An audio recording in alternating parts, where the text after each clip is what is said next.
Good morning, welcome to our live talk program. This is Lloyd Grubb here, your host on Revive Reform Radio, sharing inspired wisdom for living. And this morning we're looking at our natural health talk, natural health this morning here. And our topic is the abuse children pass through ministry needed. The abuse children pass through ministry needed. So I have some very different topics articles to share with you this morning here as I get my bearings. So top of the morning to you. Welcome to our live talk program. Hopefully the blessed night rest. Are you ready to take on today? And thanks for joining me here as I present these information to you. Let us pray. Our Father, who art in heaven, hallowed be thy name. I pray, the Lord, that you may continue and be my guide and our guide as we look at these things for our health, both physical, mental, and spiritual. May you bless us, dear Lord, as we look at these things for Christ's sake. Amen. So good morning again, and top of the morning to you here. So I've before I go into my main topic, I have two quick articles I'm going to share with you. I'm not going to share the whole articles. I'm just going to share two pieces of information that is important. And the first one is entitled "Cell Phone Radiation May Cause Cancer in Rats." Report, is reports fine. And this is over there from NBC News. The federal government National Toxicology Program released its final report Thursday on whether cell phones can cause cancer. The final verdict: cell phone radiation may sometimes cause tumor in rats at high continuous dosage, but not people. The report leaves open the possibility that the kind of radiation produced by a cell phone might have the potential to cause cancer, but it does not answer the question of how that might happen. The findings are unlikely to satisfy many people. The National Toxicology Program concluded there is clear evidence that male rats exposed to high levels of radio frequency radiation like that used in 2G and 3G cell phones develop cancerous heart tumors. The National Institute of Health, parent agency for the National Toxicology Program, said in the statement. The final report doesn't change much that the researchers said in the preliminary report released in February. It found there is evidence that bathing rats in certain types of cell phone radiation for their entire lives might raise the risk of certain cancers and in some of the rats. The finding does not apply to people, they said. The exposures used in our studies are not directly comparable to the exposures that humans typically experience when using a cell phone. And this was a statement by John Butcher from the National Toxicology Program. And so the team did not expose rats to 4G frequency, now in common use. And they're soon coming out with 5G. Anyhow, the NTP, the National Toxicology Program, gave this February report to experts to review, and Thursday reports reflect their comments. In general, Butcher says they advised the NTP to strengthen its confidence in what we found. The two most significant findings: male rats bombarded with high dosages of cell phone radiation had a higher risk of a type of rare cancer called schwannoma in the nerve surrounding the heart. In February, the NTP said there was some evidence that this happened, but now says the evidence is clear. And they say there was now equivocal and or unclear evidence that some female rats may develop similar tumor. In the brains of male, there were increased incidents of malignant glioma, report stated. And in a seeming contradiction, male rats exposed to cell phone signal live longer than rats not exposed. They were especially less prone to a type of inflammatory kidney disease. It's still not clear whether either thing might happen. The type of radiation that comes from cell phone is very different from the radiation that comes from gamma rays or nuclear energy. It can make tissue warm, but the rats were not given high enough dosage to warm their tissue. We saw evidence of DNA damage in some tissue of some animals. This will help guide scientists in targeting their future research. Rat studies often find cancer link that never shows up in people, and mice were not strongly affected as rats seem to be. All right, so I just stopped there. There's more there in that article. You can always go and look at that. You probably heard about it before. So this idea here that there is some links, or there's some possibility of rats or mice or these rodents being affected by cell phone usage. So as they continue to research about cell phone usage and tumors or cancer causing effect of cell phone usage, and as you know, we are most of the time using 4G, and they're working on 5G, which is supposed to be blazingly fast. Consider as much as you can that it is always not best to keep the phone on your body, away from your body, and don't sleep the phone next to you. Further away from you is the better it is. So that would be my advice over the years of observing the phone itself and knowing that it is a different type of radiation, but it is real. Nonetheless, it's always better to be safe than to be sorry. So try not to use the phone near your ears. Use a earbud or something. Next quick point here is FDA approved powerful new opioid in terrible decision. There are very high tight restriction being placed under distribution and use of this product. So there's a new FDA approved drug that is 1,000 times more powerful than, I think it is, heroin or morphine, sorry. So this new drug is now going to be coming on the market. So the Food and Drug Administration approved a powerful new opioid on Friday, despite strong criticism and accusation that it bypassed its own advisory process to do it. The new drug, Desuvia, is a tablet that goes under the tongue. It is designed for use in the battlefield or in other emergency situations to treat intense and acute pain. Known generically as sufentanil, it's a new formulation of a drug currently given intravenously.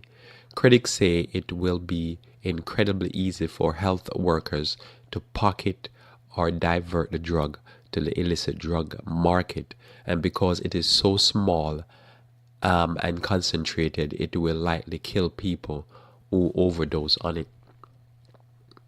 This is dangerous and reckless move, Dr. Sidney Wolf, senior advisor of Public Citizens Health Research Group.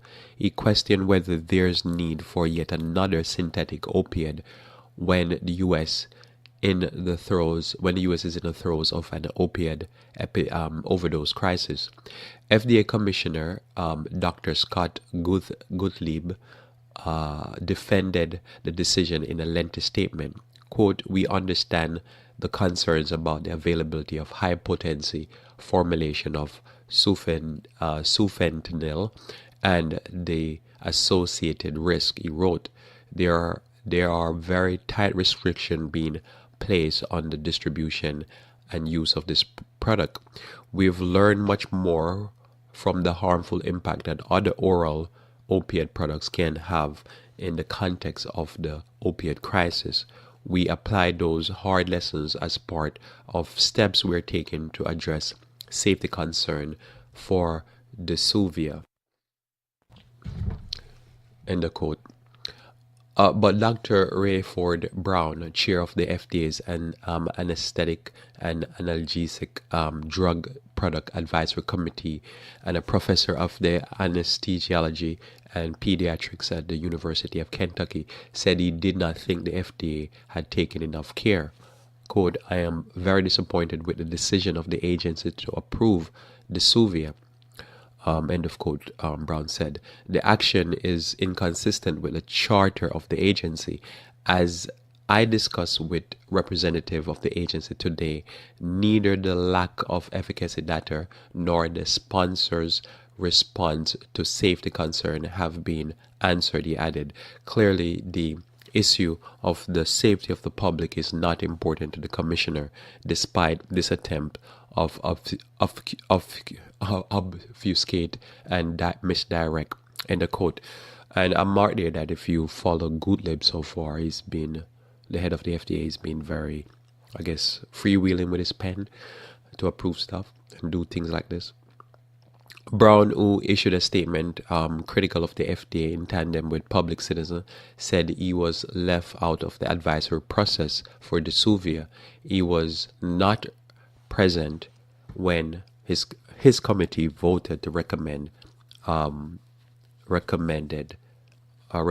approval in October 12th. It is certain that Desuvia will worsen the opioid epidemic and kill people needlessly. It will be taken by medical personnel and others for whom it has not been prescribed, and many of those will overdose and die. Opiates, including the prescription opiates and heroin, killed 42,000 people in 2016, the CDC said. Provisional numbers for 2017 indicate they killed 49,000 people. Opiate overdose deaths are so bad that they have helped lower the U.S. life expectancy. Synthetic opiate killed about 27,000 people in 2017. And I'll pause there and I'll stop right there with Desuvia, and you can read more about that. So this drug here, new drug that's coming on the market, is 1,000 times more potent than morphine, which it's you just think something like that would just numb you. You just numb to high heavens.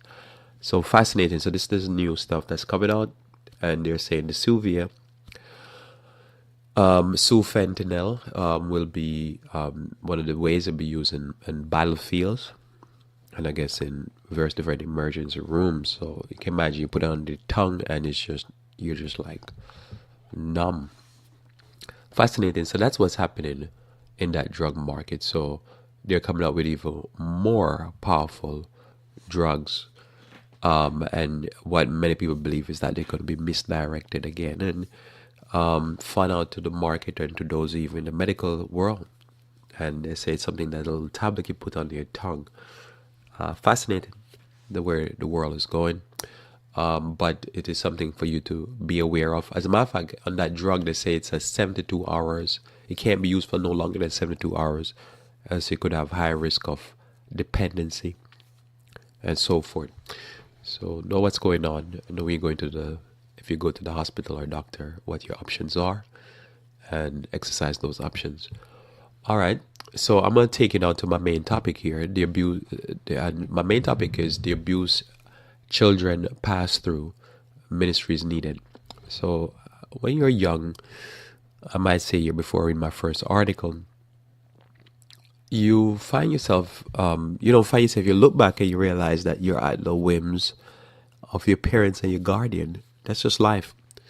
So when you're young, you're just, you have no really control over what's going on because you don't even know what's going on. As a matter of fact, a lot of what happened to you when you were young, you're a child. It's when you become an adult, you look back, you're like, oh, that was what that was all about. You really don't really understand. So because of that, why I believe ministry is always needed to adults, I'm talking about, and young adults, is to be able to kind of help them navigate the reality of what they just went through and be able to come out better for it, not worse, and not destroyed by it. And that's where I wanted to talk about this morning here. So that's simply it. So as we go through our childhood years, we often pass through a lot of nonsense, a lot of foolishness, a lot of evil, because we are at the whims, at the mercy of those that are guardians and parents. And that's just the reality of life. And so with that, I read my first article here. So this is now from NBC News again, and it is written by Maggie Fox. And it's entitled, More Kids Are Showing Up in ERs, ER room or emergency rooms with mental health crisis. So more kids having mental health crisis. An increasing number of children are showing up in U.S. emergency rooms in the throes of mental health crises, researchers report Friday, and the increase are seen in minority children in particular. It's not clear why, but researchers say their findings are startling. They are seeing the same patterns across the country. I pause there and say the lifestyle of the parents of these children are startling, and that's why their mental situation are startling. You see startled, you get startled. So that's what it is. I don't understand why they don't know why. It's crazy, the life in the ghetto or in some of these poor bombed out houses can be. So we continue here. It's really disheartening. Community research resources for mental health, especially for youth, are incredibly scarce, says Dr. Anna Abraham, a pediatrician and researcher of Children's National Medical Center in Washington, D.C. It's shocking, really. Abrams is the pediatric emergency health physician studying disparity in healthcare at children's. I think they want to say children for children's for children. Oh, the Children's Hospital. I started to see in my clinical practice increased rates of mental health presentations. Told NBC, and I paused there to say they're going to use this word presentations multiple times, and I guess in the medical world, when you say presentation, mean the child is in the emergency room and going through a mental health problem. That's what they call presentations. Anyhow, continue reading. She decides to see if the same thing was happening nationally. She looked at data from 45 children's hospital across the country from 2012 to 2016. We saw about a 55% increase over the entire period in mental health presentations, Abraham said. Among white children, it was similar number, about 48% increase. Then, when we look at non-Hispanic black population, the 5-year increase was 64%, and among Hispanic population, that 5-year increase was 77%. She added there was a huge difference. But notice here, as we talk about this, that there's an increase of 45, 64 non-white Hispanic and 77 Hispanic. So across all the board, there's a 50% almost to 77% increase of children turn up into emergency room with a mental health presentation. Abrams and colleagues are presenting their findings to a meeting at the American Academy of Pediatrics that starts this Friday or in a few days. In 2012, they found 50.4 emergency department visit per 100,000 visits by children were for mental health related concerns. By 2016, mental health was the cause of 78.5 emergency department visit per 100,000 children. When stratified by race and ethnicity, mental health related visits to the nation's emergency rooms department rose for non-Latino black children and adolescents at almost double the rate seen for non-Latino white children and adolescents, says Dr. Monica Goyal, Director of Research. Access to mental health services among children can be difficult, and data suggests that it can be even more challenging for minority children compared with non-minority youths. The Center for Disease Control and Prevention also noted a rise in mental health problems, especially major depression across the country as a whole and among teenagers in particular. So I'll pause there again. So notice here it says that mental health problems and especially major depression, where a person just depressed, just feel like, man, life is hard, across the country as a whole is gone up, and among teenagers in particular.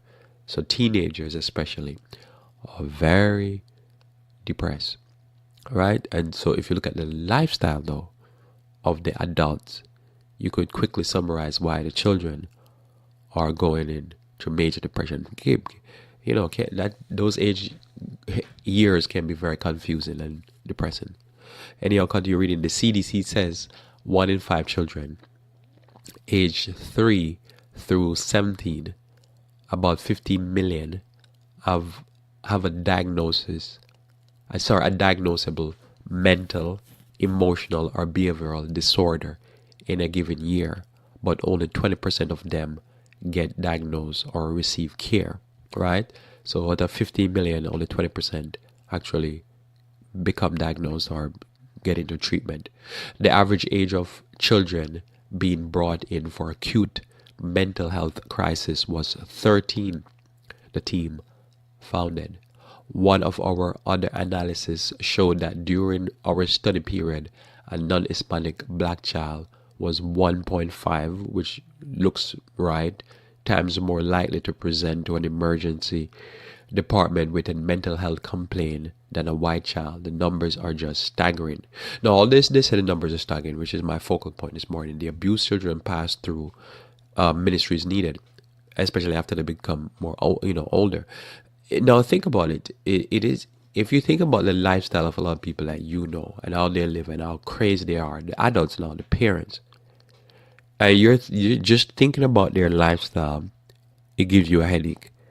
Just imagine a child now who don't understand what all that's going on, have to live through that. You wonder why. You wonder if not every week some of these children don't have a mental breakdown because the parent's life is just crazy. And you can imagine the parents rush the child to the hospital and say, I don't know, but my child is going crazy.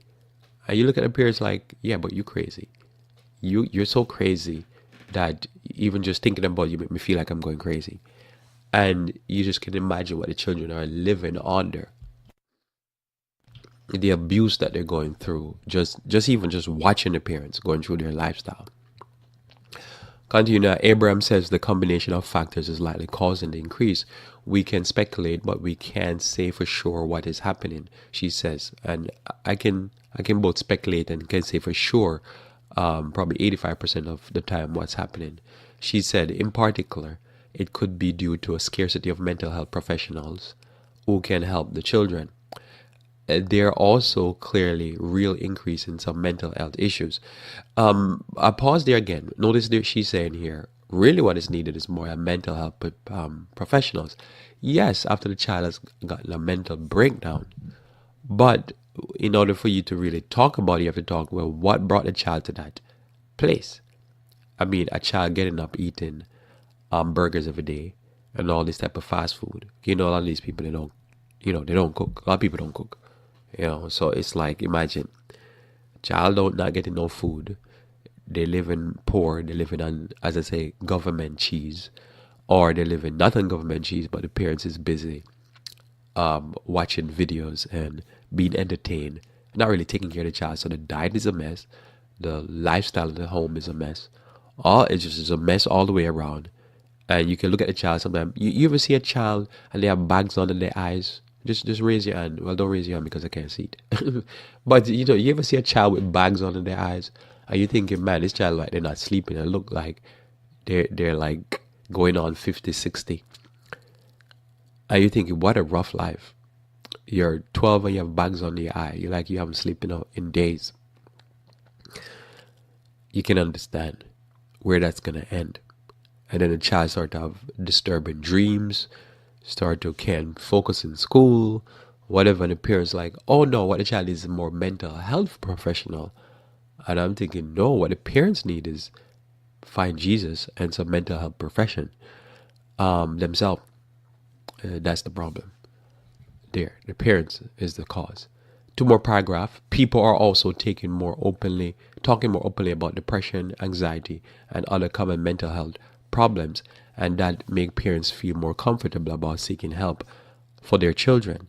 Abraham says, but it can be difficult to find specialized care. Large number of children never see a specialist healthcare provider. Many times these kids never these kids need specialty medical, mental health care that goes beyond the capability of the general pediatrician, which is true. Yes, you can imagine a child living for 12 years of their life under the certain conditions of parents going berserk. And then you could say, yeah, after all of that experience, the child needs some specialized care. Just imagine you grow up and you see your parents, your mom having a mental health breakdown and going into the road and stripping herself off and screaming and going crazy. And the child watching all that, yeah, the child's going to need some specialized mental health care. So that's just the sad reality of some of the things we're dealing with. And you can't imagine just the other lifestyle, father as a whole, mother as a whole, all that type of stuff going on. And now the child have to live with that. The child could have some terrible scarring. That's why I believe ministry is needed for people, because often children goes through these type of situation that are just totally crazy. The instability in the home, all that stuff. We're going to talk about it a little bit more. I want to read another quick article, not the whole article, just this quick little news here, just to kind of highlight, and then I'm going to go to some Bible passages. So this article here now is, again, this is now taken from usatoday.com, and it is written by Heidi Eugenio. Archdiocese of Agana to file bankruptcy to settle sex abuse claims. Archbishop Michael Jude Burns announced on Wednesday, today, that the Archdiocese of Agana will file bankruptcy to help settle nearly 200 clergy sex abuse claims by former altar boys. The Chapter 11 bankruptcy is expected to file by mid-December to mid-January. It proposes a plan for the Archdiocese to reorganize and pay its creditors, most especially those who bought claims of child sex abuse. The reason we made this move to pursue bankruptcy is our commitment to victims, survivors. We are convinced that this path will bring the greatest measure of justice for the greatest number of those victim survivors, Burns said in the news briefly. A day before, parties in the case will again update the local and federal courts about the status of their mediation.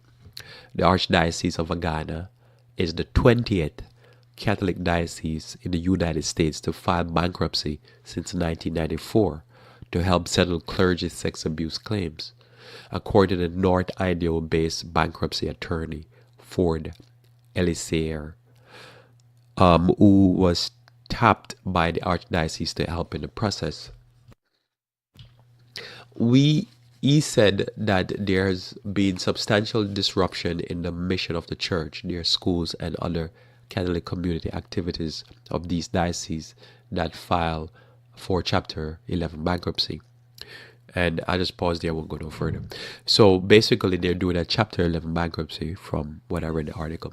And what they're doing is a protection bankruptcy, so they will be able to still continue their mission, but be able to settle off funds. And then they have like a window for the next few months where people who were abused by priests can submit a claim of against the church, and then they can take all those claims after the deadline pass, and they can basically go into bankruptcy, still off certain assets, take whatever assets they have and pay and distribute, I guess, equally amongst the plaintiffs or the claimants. So this is what they're doing so that they can, after all of that and this dust settled, they can continue their mission, the Catholic Church missions. So that's what's happening. So think about it as 200 claims. This is the 20th diocese. So these are all adults now who were betrayed by their church and their church leaders. And so you can imagine that's just one diocese in Guam. And so just in case you missed the country I'm talking about here, this is Guam, one of the old-ins of America. So this is what's happening. So you can imagine now the abused children pass through ministry is needed, because there's been a lot of abuse that goes through. So imagine a child, they're trusting this is the priest. The priest is a representative of God, and they believe that as a child because that's what they're told, that's what their parents tell them, and then this priest abused their trust. Now that person now has damage to themselves, and they now have to go through that repair. So this is why I say when we talk about children going into hospitals now with mental health problem, we cannot definitively say all the reasons, but we know there's multiple reasons that cause mental health issues, and traumatic events in life is a major part of it. And when you're a child, you're vulnerable to the traumatic events because sometimes you're in a situation where trust is betrayed. Sometimes you're born in a home where your parents is kind of foolish, and they either cause you to be abused, or they abuse you themselves, or they foolishly trust people who should never be trusted with your care, and these things happen. So because of that, there's so much of these things where when I look at it, I just look at it when we're in a sinful world and where sinners are doing what sinners do, which is to sin. Well, when people sin, they're sinning against somebody. Then these type of things happen, and the children suffer much abuse. And so this is why ministry is always needed, especially as I say to adults, because one thing I know, the child is the dominion of the child is given to the parent, and the parent can make and break that child to a certain degree. But when the child gets older, it is the responsibility of those who are truly working for the Lord and not hypocrites to go ahead and try to address these things, because as I say, we all pass through some very strange experiences in life, or we know others who have. So in Luke chapter 4 verse 17 through 19, Luke chapter 4 verse 17 through 19, Jesus Christ speaking of the work that he came to do. This was not being done by the clergy of his day, but this is what Christ came to do. It says here, and there was delivered unto him the book of the prophet Isaiah. And when he had opened the book, he found the place where it was written, the Spirit of the Lord is upon me, because he hath anointed me to preach the gospel to the poor. He had sent me to heal the brokenhearted. This is truly what is happening to so many children, just being brokenhearted. And it's sad. You see a child go into a mental health hospital. Often something has broken the heart of the child, and even break the mind of the child. To preach deliverance to the captive. Many kids are captive in their homes. I know many. I know some right now. It's so sad. The parents are so messed up, and the children are just suffering in the home of these crazy, no responsibility, careless, abusive, foul-mouthed parents. So to preach deliverance to the captive. But that's just how things are. We get the blessings of our parents and the curse of our parents. And recovery of sight to the blind. I always believe this is both physical. Christ healed, restored the blind, but also the blind, or especially blind spiritual. And to set at liberty them that are bruised. See, in this life, when you're being battered and bruised, you might not be bleeding, as somebody say, but you're not bleeding. You'd be like, yeah, but I'm banged up. People can bang you up in your head especially. And Christ says, look, this person that is bruised need to be free. So that's what ministry is there for, to free those who are being banged up. So sometimes if you hear me talk about certain things here, and I don't seem to be aligned with those that are rich or those that are powerful, it's just that's just it. I just believe that's the ministry of God's people. If you hear me preach the gospel and I'm aligned with the poor, and I preach the gospel to the poor, somebody might say, yeah, but you're not preaching to the rich. Well, I'm with Jesus. That's what I believe. I'm with Jesus. And then he says, verse 19, the acceptable year of the Lord. Normally that could, if you keep reading Isaiah, where this Christ was quoted from, and then he says the day of vengeance. So that is what we believe in the last days. We preach all of what I just read, plus the day of vengeance. God will deal with these institutions and the individuals that do these things to children. So when you're a child, you're vulnerable, and that's just the reality of life. And this is why you have to minister to the vulnerable, especially them that are bruised. You need to set them at liberty. God can free you, even though you've been bruised, even though you've been bruised and beaten up, and people might say, "Well, you look intact, you look fine," but they don't know inside you're bleeding, so to speak. You're battered up inside. So God said, "Look, I'm going to free you from that." But the reality of life is that children are vulnerable. And when we are a child, we're vulnerable. There's a famous saying that it says, "A wise man does not desire to be young again." Over the years, I've thought about that saying over and over again. Why? Because I like life where I'm in charge. I don't like life where I'm naive, foolish. I don't understand the evil of men. Men who will hate you for no reason. Men will abuse you because they want to get some sick satisfaction off you. I'm happy to be older. I'm happy to be older because when you're young, you're vulnerable and you suffer through all the events of those that are older. Notice in Hosea chapter 4, verse 1 through 4, that describe the kind of environment that will be in the last days. Notice a child has to go through all of this. Hear the word of the Lord, ye children of Israel. Not children of Israel as in children, but the adults. For the Lord hath a controversy with the inhabitants of the land, because there is no truth, nor mercy, nor knowledge of God in the land. Imagine a child growing up in this environment. You feel sorry for them. Remember in the story of Sodom and Gomorrah that even the children were rapists. Now, how did they become rapists? They were raped. So they were used to being sodomized. So they thought it nothing to sodomize others. That was normal. Imagine how dangerous.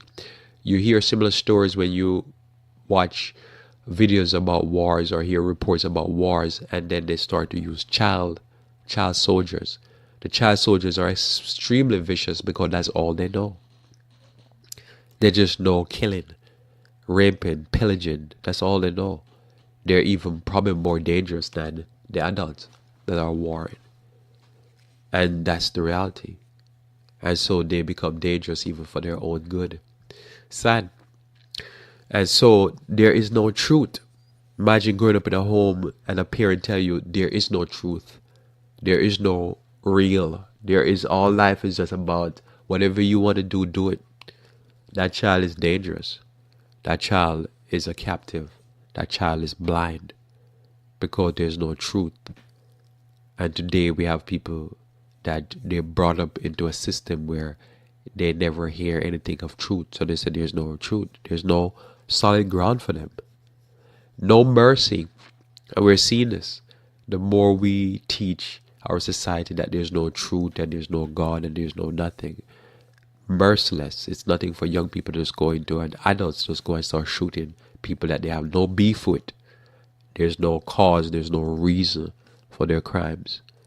No knowledge of God in the land. The land is more and more becoming a pagan land, yet while claiming to be a Christian nation. Just imagine a child growing up. Because what would stop a parent from abusing a child if there's no true mercy and knowledge of God in the land? What would stop a parent from just in a summer day lock a car with their child in it and just kill them? There's no reason, because there's no truth. There's no knowledge of God. There's never going to be a punishment for my action. There's no reason for me not to do it. So kids often suffer.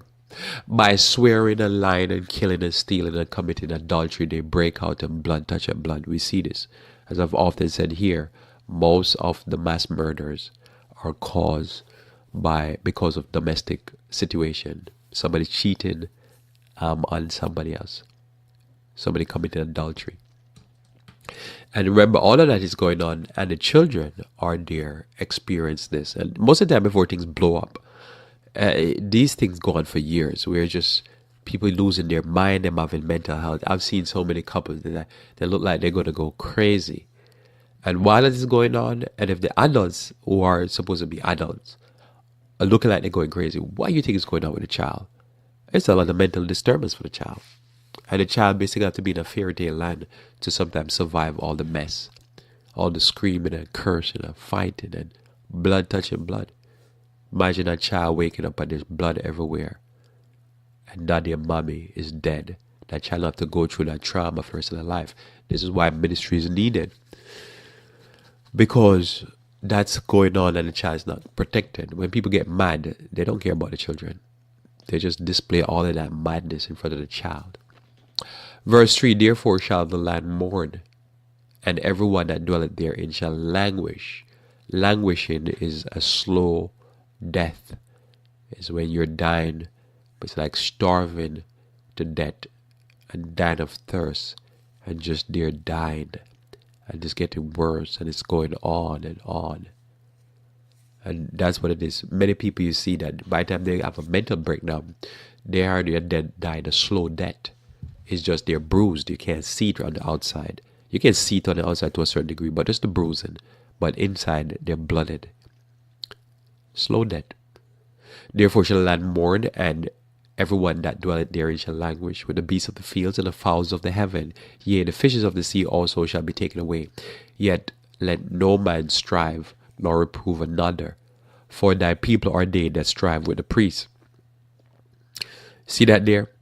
Saying basically, don't even waste your time. Be careful of who you strive with, who you're trying to talk to.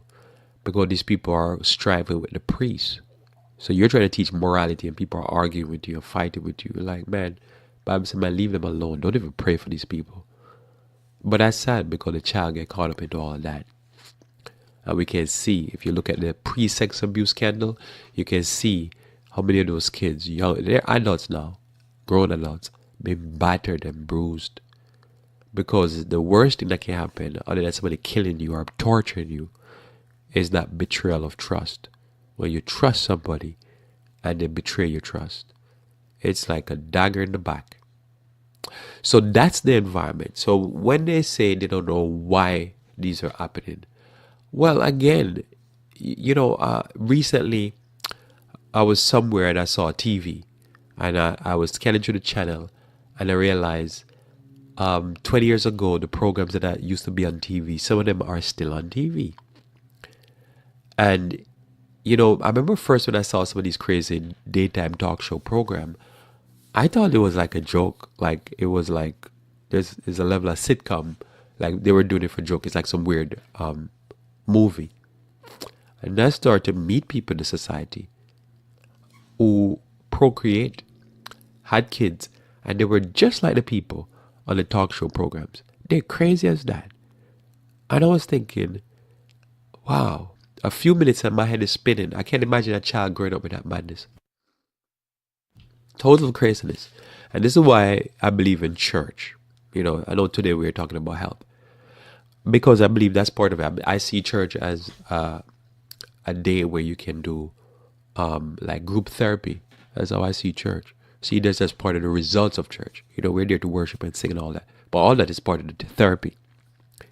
And to create an environment which is called a sanctuary. Because what is a sanctuary? A sanctuary is somewhere that you have a safe zone for people who are being hunted and being beaten and whipped and hogtied and abused. To just come and have some peace in their soul once a week. It's once a week therapy. We need that. And I know so many people who are in need of it, but they don't see the value of it because I think they find more pleasure in being whipped and dragged and muzzled and tortured and raped and all that. So they do that 7 days a week. But I believe in church for that reason. It's therapy. So we talk about even ministry. I love it. Even I love it when I see even parents just drop their kids off at church and they go back to their hellholes, as they say. And the children get a break from the madness for just a few hours. Praise the Lord. And get some sense of normalcy. This is why I feel sad over the priest abuse, because the church, imagine some of these kids coming in from, because these priests know this, you abuse the kids that are most vulnerable. So imagine a child is vulnerable, they come to the sanctuary, this place of escape, to escape from the madness in their homes, and then they go get it from the priest. This is why God has a special place in hell for these people. So This is why I see church is like a place where you can do things to minister. That's why I said ministry is needed, where you can give people this respite. A little, it's like a rest stop. When you're driving, and you run out of gas, you're hungry, you're thirsty, you need to use the restroom, and you need to stretch your leg, and you come to a rest stop, and you can do all of that. Whatever you feel refreshed, and you can head on, keep driving, keep taking the G-force of the driving and all that. That's where ministry is needed. Just somewhere we can for a little bit, once a week, just to get a little rest. It's like if you ever swim and you have a buoy or something like that, you can just hold on to a little bit and just take a little breather and gather yourself a little bit and then start swimming again. That's all it is. So I believe that's why ministry is needed. It's important because people are languishing.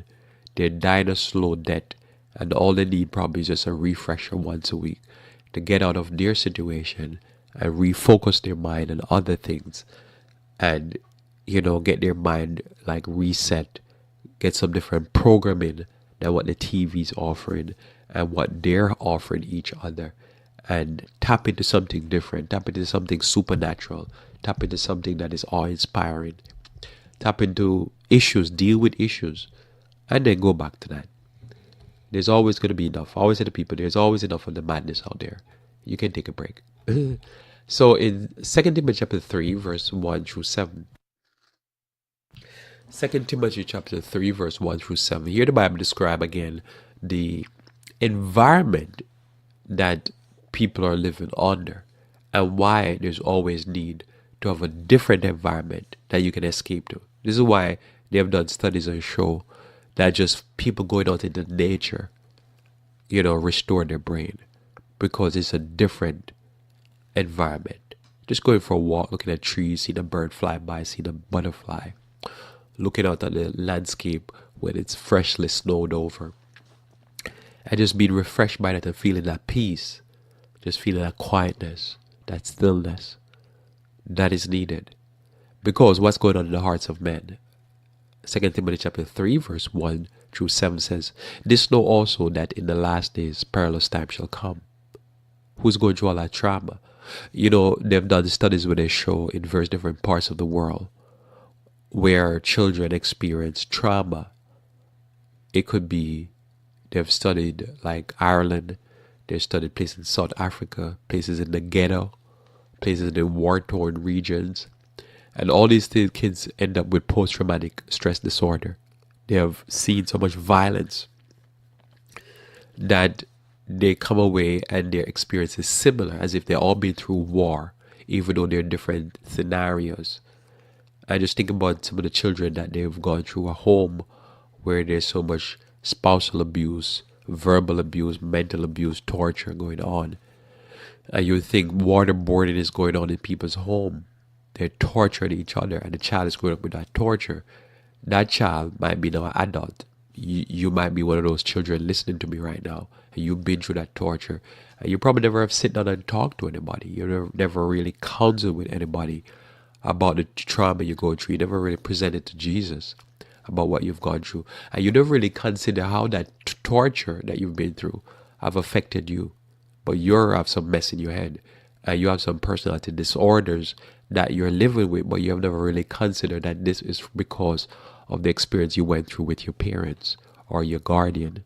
And you're going on in life with all that baggage, and you're just dragging that baggage through life. And as Christ says, I need to set that person free. This person's been bruised. You need to be set free. You need to let go of that baggage, and you need to pray it away, counsel it away, professional help it away, give it away. Leave it on the side of the street. Like one day you drive in your car, you pull over, and you visualize taking that baggage and leaving it on the side of the street and drive away. Get rid of it. Just don't do that and make anybody think you're sick, you're crazy. But anyhow, just get rid of it. Because you're dragging around baggages from your parents, and you think it's your baggage. But somebody gave you that baggage. Somebody gave you that mess, and having you dragging it around. I know you're going to drag that around and probably knock people with that baggage. And people wonder why you're abusing them. Are you thinking, I thought that was normal. I'm like, no. You know, I might say this, that one thing I've come to realize a lot since of late is that often what people think is normal and they argue to defend nor their behavior. It's some crazy abnormal madness that they're defending. It's like way out there. Their thinking is so weird, but they think, oh yeah, this is normal. This is just that's the way life is supposed to be, and they don't think, no, that's the mess that your parents gave you, or your society gave you, or you made up that mess in your head, and they think it's the way to live. They think it's a principle to live by. For men shall be lovers of their own selves. Imagine that's your parent. Covetous. Imagine that's your parent. You're gonna have some trauma. Boasters. Imagine that's your parent. That's gonna be some trauma right there. That's banging in your head. Proud. Imagine that's your parent. Imagine you're growing up and your parent always is covetous, boasting, and proud, and they're trying to outdo you, or they're living vicariously through you. They want you to fulfill what they didn't fulfill, and putting unnecessary demands on you. Imagine if your parents are blasphemers. Imagine if your parents were disobedient and they train you to be disobedient to parents. Imagine if your parents are unthankful or unholy and you are just an unholy wretch. You have no reverence and you don't know why. You can't reverence nothing. Imagine that. And this is how often we come into life and we become traumatized by these experiences, and we don't know that what we're living out is something that was put upon us when we were 5 or when we were 10. And we think it's us, but it's not us. It's the devil on us. Verse 3, without natural affections. Imagine if your parents had no natural affection. They really just didn't love. You're in your poop and you're wallowing it and you're crying, and your parent like, wait, why you crying? Oh, shut up! I stop screaming.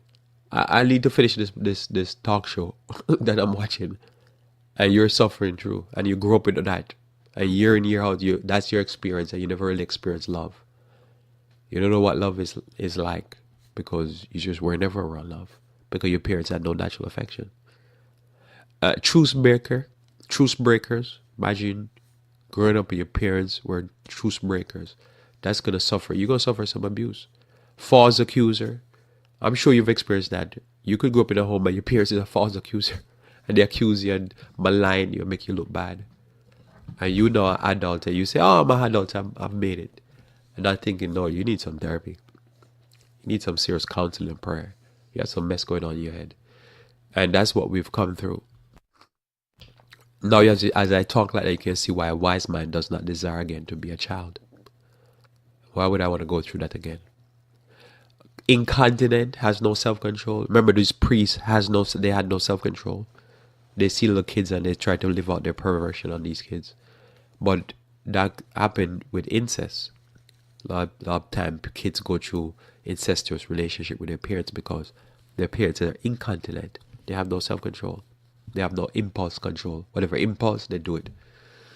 That could be gluttony also. A person could just overeat because they have no impulse control. They can have no self-control.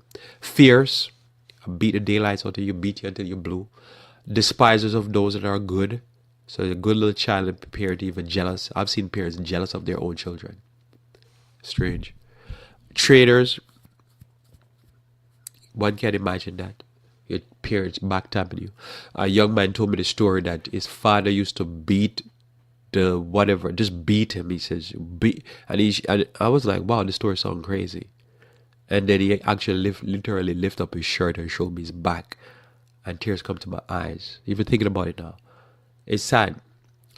He says his father used to beat the life out of him. You can see the lacerations on his back. It's cut. He looked like somebody just whipped him. Tore up his back. And he says his mom didn't do anything about it. She says the mom made a deal with the father. The deal was as long as he doesn't beat her, she didn't get involved. As long as she was not getting the beating. And he says he felt so betrayed by his mom. Because his mom was like, hey, look, as long as he don't beat me, I'm fine. As long as you can beat them, but don't beat me. And that was her stance. So the kids get it. She wouldn't get it. She was fine with that.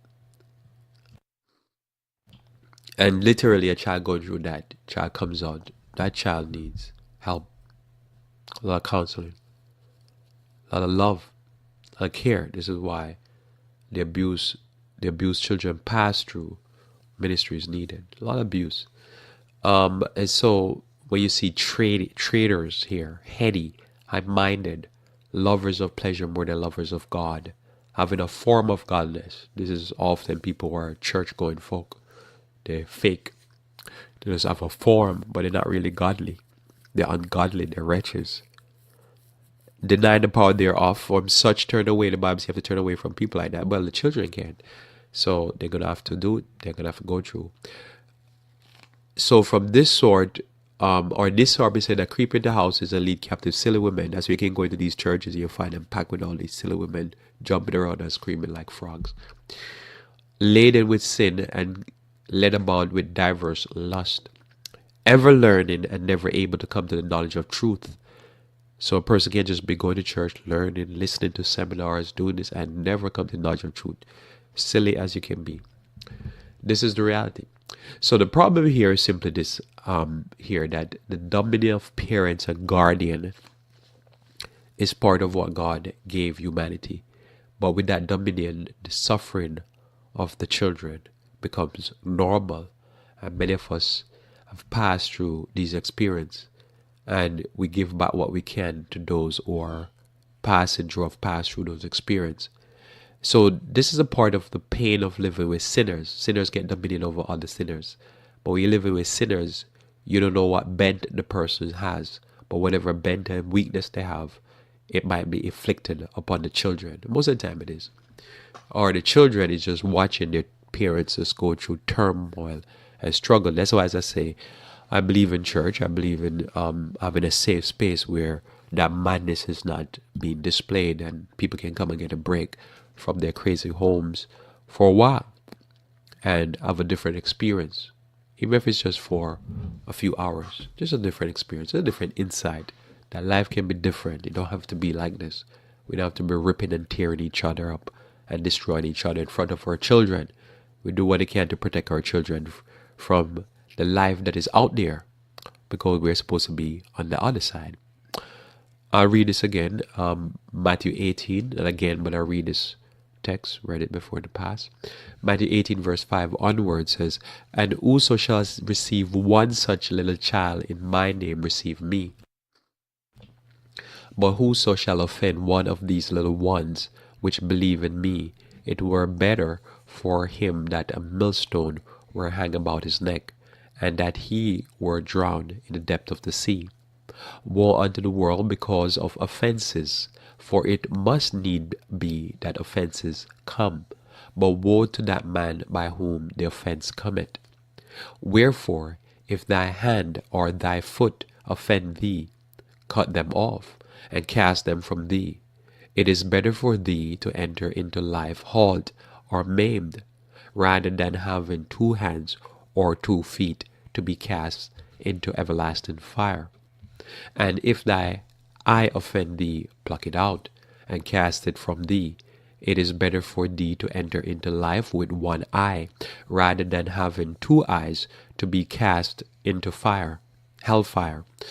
Take heed that ye despise not one of these little ones, for I say unto you, that in heaven their angel do always behold the face of my Father which is in heaven. For the Son of Man is come to save that which was lost." And so this is our work, to be like Jesus Christ, to save that which was lost, to defend those who are the poor, those who are children, those who are vulnerable, those who are bruised or broken-hearted. That's our work. It just simply means we follow Jesus in all the way that he leads us. And this is what our work is. So the sad reality of life, as I say, is that the abuse children pass through is so devastating. But ministry is just to recover what was lost. This is our work. Let us pray. Our Father, who art in heaven, we pray that you may continue to bless us, continue to increase us, both in knowledge, wisdom, and in the practical application of your word, that may truly, dear Lord, minister to those that are in need, those that need a blessing, and those that were bruised by the abuse of this world. Be with us as we go through the rest of this day. Open our eyes, make us make effort to seek, dear Lord, and to find the cause that is needed to be attended to. Be with us, we pray, for Christ's sake. Amen. Thanks for being with me here on Revive Reform Radio. Looking forward to talking to you again tomorrow morning live, when we should talk about current events. Until then, I pray that you may continue to walk with the King.